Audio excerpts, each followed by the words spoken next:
പഹൽഗാം ആക്രമണവുമായി ബന്ധപ്പെട്ട് ഉയർന്നു വന്ന പേരാണ് ജ്യോതി മൽഹോത്ര, ചാരവനിത എന്നൊക്കെ നമ്മൾ സ്ഥിരീകരിച്ചു. ഇപ്പോൾ കേരളവുമായി ബന്ധപ്പെട്ട് ഇവരുടെ പേര് പിന്നെയും വലിയ വിവാദങ്ങളിലേക്ക് പോവുകയാണല്ലോ.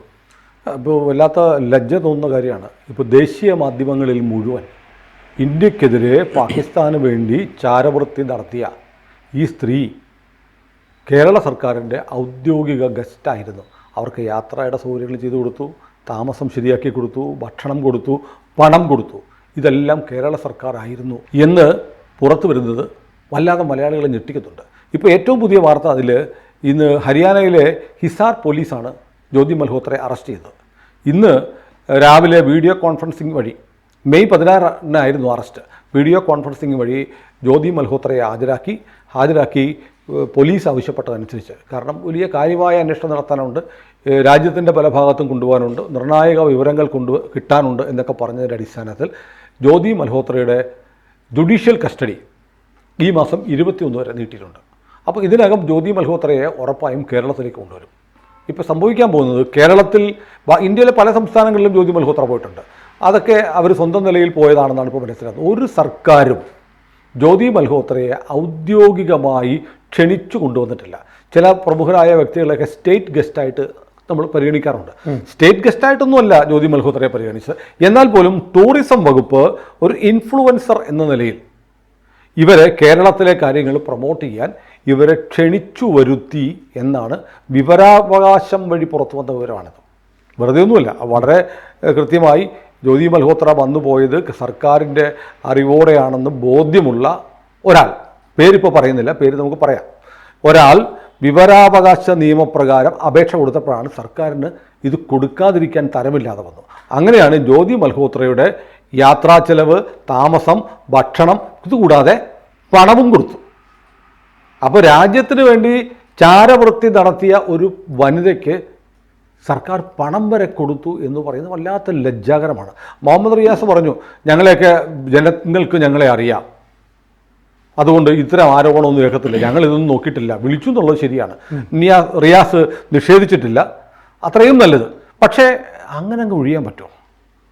ഒരുപാട് തീർച്ചയായിട്ടും നമുക്ക് റിയാസ് ഇത് മനഃപൂർവ്വം ഇന്ത്യക്ക് വേണ്ടി ചാരവൃത്തി നടത്താൻ ഇവിടുത്തെ കേരളത്തിലെ തന്ത്രപ്രധാനമായ കേന്ദ്രങ്ങളൊക്കെ വന്ന് ഷൂട്ട് ചെയ്ത് പാകിസ്ഥാന് കൊടുത്തോ ജ്യോതി മൽഹോത്ര എന്ന് പറഞ്ഞ് വിളിച്ചുകൊണ്ട് വന്നതാണെന്ന് നമ്മളാരും പറയില്ല, അതിനുള്ള സാധ്യതയുമില്ല. പക്ഷേ ഏറ്റവും പ്രധാനപ്പെട്ട കാര്യം, ഇതൊരു വലിയ രാജ്യാന്തര ബന്ധമുള്ള ഇന്ത്യയുടെ ദേശീയ സുരക്ഷയുമായി ബന്ധപ്പെട്ട് പാകിസ്ഥാന് വേണ്ടി പണിയെടുത്ത ഒരാളാണ് കേരള സർക്കാരിൻ്റെ അതിഥിയായി വന്നത് എന്ന് പറയുമ്പോൾ അങ്ങനെ കൈ കഴുകാനൊന്നും പറ്റില്ല. ഇപ്പോൾ നമ്മളിപ്പോൾ ആശുപത്രി കെട്ടിടം ഇടിഞ്ഞു വീണപ്പോൾ കോട്ടയം മെഡിക്കൽ കോളേജ് വീണ ജോർജ് രാജിവെക്കണമെന്ന് പറയുന്നുണ്ട്.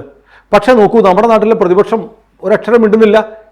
രാജ്യത്തിനെതിരെ പാകിസ്ഥാന് വേണ്ടി ചാരവൃത്തി നടത്തുകയും ISIയുടെ അതിഥിയായിട്ട് നിരവധി തവണ പാകിസ്ഥാനിൽ പോവുകയും ഒക്കെ ചെയ്ത ഇഷാൻ ഉർ റഹ്മാൻ, ഡാനിഷ് എന്ന വിളിപ്പേരിൽ അറിയപ്പെടുന്ന ഇഷാൻ ഉർ റഹ്മാൻ എന്ന് പറയുന്ന പാകിസ്ഥാൻ എംബസിയിലെ ഉദ്യോഗസ്ഥനുമായി അടുപ്പമുണ്ടായിരുന്ന അയാളുടെ പിണിയാളായി പ്രവർത്തിച്ച ആളാണ് ജ്യോതി മൽഹോത്ര എന്നുള്ള വിവരവും പുറത്തു വന്നിട്ട് കേരള സർക്കാരാണ് ഇവരെ ഹോസ്റ്റ് ചെയ്തതെന്ന് അറിഞ്ഞിട്ട് പ്രതിപക്ഷം, സതീശൻ, മുസ്ലിം ലീഗ് ആരും ഒരക്ഷരം മിണ്ടുന്നില്ലല്ലോ.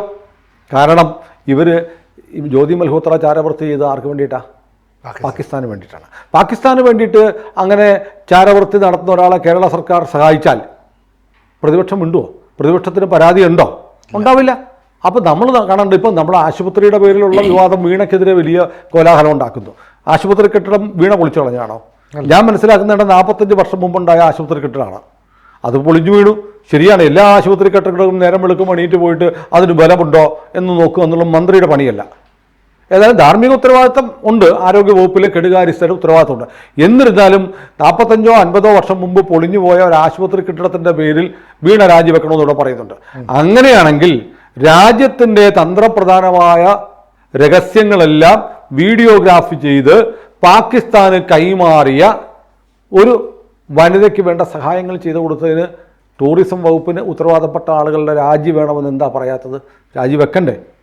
വീണയുടെ രാജി ചോദിക്കുന്ന പ്രതിപക്ഷത്തോട് നമുക്ക് ചോദിക്കാനുള്ള, എന്തുകൊണ്ടാണ് മുഹമ്മദ് റിയാസ് രാജിവെക്കണമെന്ന് നിങ്ങൾ ആവശ്യപ്പെടാത്തത്? ന്യായമായ കാര്യമല്ലേ, ഗുരുതരമായ കാര്യമാണ്. പക്ഷേ ഇതിപ്പോൾ രാഷ്ട്രീയമാണ്. അതിനകത്ത് പാകിസ്ഥാൻ അല്ലെങ്കിൽ മുസ്ലിം രാജ്യത്തിന് വേണ്ടി ചാരവൃത്തി ചെയ്താൽ അത് നല്ല കാര്യം എന്ന് കരുതുന്ന സതീശനും ടീമിനും സന്തോഷമുണ്ടാകുന്ന കാര്യമായതുകൊണ്ട് മുഹമ്മദ് റിയാസിനെ കുറിച്ച് അവർ പറയുന്നില്ല. മുഹമ്മദ് റിയാസ് ചാരവൃത്തിക്ക് ഒത്താശ ചെയ്തു കൊടുക്കുന്ന ആളാണെന്ന അഭിപ്രായവും നമുക്കില്ല. പക്ഷേ ആരോ അദ്ദേഹത്തെ ധരിപ്പിച്ചു ഇങ്ങനൊരു വനിതയുണ്ട്, അവരെ കൊണ്ടുവരാം എന്ന് പറഞ്ഞാൽ മിനിമം ഈ ജ്യോതി മൽഹോത്രയെ ഇങ്ങനെ നിയോഗിക്കണമെന്ന് തീരുമാനിച്ച ഉദ്യോഗസ്ഥനെതിരെയെങ്കിലും നടപടി വേണ്ടേ? അതും ചെയ്യുന്നില്ല. പക്ഷേ ഇത് സർക്കാരിൻ്റെ വേണ്ടപ്പെട്ട ആളുകളായതുകൊണ്ട് ഇപ്പം തന്നെ കണ്ടില്ലേ, കേരള യൂണിവേഴ്സിറ്റി നടക്കുന്നത് എന്താ? ഗവർണറെ അപമാനിച്ച രജിസ്ട്രാറെ VC സസ്പെൻഡ് ചെയ്തു, സിൻഡിക്കേറ്റ് കൂടി തിരിച്ചെടുത്തു. VC എന്ത് ചെയ്യുന്നു? ഈ നിലവിലുള്ള ആക്ടിംഗ് VC മറ്റൊരാൾക്ക് രജിസ്ട്രാറെ ചുമതല നൽകി. അപ്പോൾ കേരള യൂണിവേഴ്സിറ്റി 2 VC-മാരാണ്, 2 രജിസ്ട്രാർമാരാണ്. അങ്ങനത്തെ ഒരു നാടകപ്പാടം നടന്നുകൊണ്ടിരിക്കുക. ഇതെല്ലാം രാഷ്ട്രീയമാക്കുക മാറ്റിക്കൊണ്ടുള്ള വില കുറഞ്ഞ നാടകങ്ങൾ നടത്തിക്കൊണ്ടിരിക്കുകയാണ്. പക്ഷേ രാജ്യരക്ഷയുടെ കാര്യത്തിൽ അങ്ങനെയാണോ? നമ്മളിപ്പോൾ നോക്കുന്നത്, ഇപ്പോൾ എന്തായാലും ജ്യോതി മൽഹോത്രയെ 21-ാം തീയതി വരെ കസ്റ്റഡി കിട്ടിയിട്ടുണ്ട്. ഹരിയാന പോലീസും intelligence bureau, ATS, military intelligence ഉൾപ്പെടെയുള്ള ഏജൻസികൾ ഇതേക്കുറിച്ച് അന്വേഷിക്കുന്നുണ്ട്. സൈനിക താല്പര്യങ്ങളുണ്ട്, രാജ്യത്തിൻ്റെ രഹസ്യങ്ങളല്ലേ പോയത്. അപ്പോൾ ഈ ഏജൻസികളുടെ അന്വേഷണം കേരളത്തിലേക്ക് വരികയാണ്. കേരളത്തിലെ വിനോദസഞ്ചാര വകുപ്പ്, അത് മന്ത്രി മുതൽ താഴോട്ടുള്ള സകല ആളുകളും ഇവരുടെ സ്കാനറിലേക്ക് വരികയാണ്. കൃത്യമായി നമ്മൾ നോക്കുക എവിടെയൊക്കെ ഇവർ പോയി. ഹരിയാനക്കാരിയായ ഇവർ ട്രാവൽ വിത്ത് ജോ എന്നുള്ള ഒരു പ്രോഗ്രാമിൻ്റെ ഭാഗമായിട്ടാണ് ഇന്ത്യ മുഴുവൻ ചുറ്റി തിരിഞ്ഞത്. കേരളത്തിൽ വന്നു, പിന്നെ പാകിസ്ഥാനിൽ ഈ ഇഷാർ ഉർ റഹ്മാനുമായിട്ടുള്ള ബന്ധം വഴി പാകിസ്ഥാനിലേക്ക് പലതവണ പോയി. അവിടെ ഇതേപോലെ ജ്യോതിയെ പാകിസ്ഥാനിൽ ഹോസ്റ്റ് ചെയ്തവരാണ് പാകിസ്ഥാൻ പ്രവിശ്യ സർക്കാരുകളും ISIയുമാണ്. അപ്പോൾ അതിന് സമാനമാണ് കേരളത്തിലും എന്ന് പറയേണ്ടി വരും. കാരണം കേരളത്തിൽ എന്തൊക്കെ നമ്മൾ ഈ F-35 വിമാനം ഇവിടെ വന്നു പെട്ടു, വലിയ ബ്രിട്ടൻ നാണക്കേടെന്ന് പറയുന്ന പോലെ ഇന്ത്യയുടെ മുന്നിൽ കേരളം സർക്കാർ വല്ലാതെ നാണം കെട്ടു. മറ്റ് സംസ്ഥാനങ്ങളുടെ മുന്നിൽ, ഇന്ത്യയിലെ മറ്റ് സംസ്ഥാനങ്ങളുടെ മുന്നിൽ വല്ലാത്ത അപമതിപ്പുണ്ടാക്കിയിരിക്കുന്നു.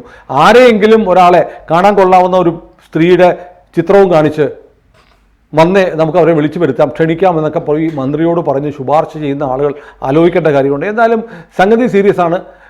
മിലിറ്ററി ഇൻ്റലിജൻസും മറ്റ് കേന്ദ്ര രഹസ്യാന്വേഷണ ഏജൻസികളും കേരളത്തിലേക്ക് ഉടൻ എത്തുമെന്നാണ് നമ്മൾ മനസ്സിലാക്കുന്നത്. ചില ഏജൻസികൾ, ഇൻ്റലിജൻസ് ബ്യൂറോ ഉൾപ്പെടെയുള്ള ഏജൻസികൾ അന്വേഷണം നടത്തി കഴിഞ്ഞു.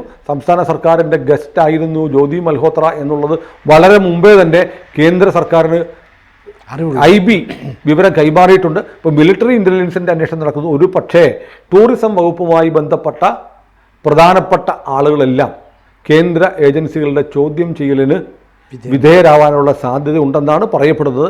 ഏതായാലും വളരെ പ്രധാനപ്പെട്ട ഒരു കാര്യമുണ്ട്. ഇവരുടെ പേരിൽ നമ്മുടെ മന്ത്രിയെ മിലിറ്ററി ഇൻ്റലിജൻസോ അല്ലെങ്കിൽ NIAയോ ചോദ്യം ചെയ്യുന്നൊരവസ്ഥ ഉണ്ടാവാതിരിക്കട്ടെ എന്ന് നമുക്ക് പ്രാർത്ഥിക്കാം. എന്തായാലും കേരളത്തിന് നല്ല പേരാണ് നമ്മുടെ മന്ത്രിമാർ ഉണ്ടാക്കി കൊടുക്കുന്നത്.